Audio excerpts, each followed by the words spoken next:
جدا ومن العيار الثقيل، أتمنى تتابعها للنهاية. وقبل كل حاجة، لو نفسك النادي الأهلي يكسب انزل دلوقتي اعمل لايك وشير الفيديو لكل الناس. النهارده يا سادة النادي الأهلي أو بعثة النادي الأهلي بتصل بالسلامة إلى الأراضي الكونغولية لملاقاة نادي مازيمبي، مباراة ذهاب نصف دوري أبطال أفريقيا، المباراة القوية وليست سهلة. النادي الاهلي يستعد وبقوه. محمد شبانه اللي وعد كل الجماهير الاهلاويه ان النادي الاهلي هيفرحهم وهيكسب مازيمبي على ارضه.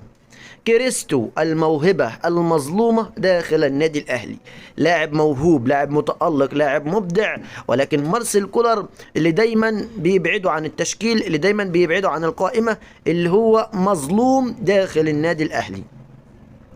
كريستو محمد شبانه امبارح في قناته على اليوتيوب طلع وقال ان كريستو هياخد فرصة قريب جدا جدا، ويمكن المباراة دي هياخد فرصة مع النادي الاهلي، وان كولر او مارسيل كولر شغال على كريستو بشكل قوي جدا جدا علشان هيكون موجود في المباريات القادمة.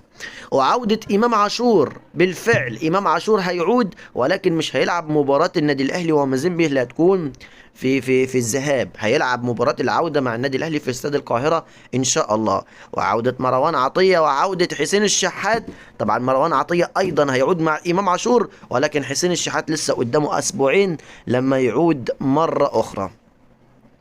النادي الاهلي يستعد وبشكل قوي، وان شاء الله يرجعوا فائزين، ان شاء الله يعملوا نتيجة ايجابية علشان مباراة العودة تكون سهلة بعون الله.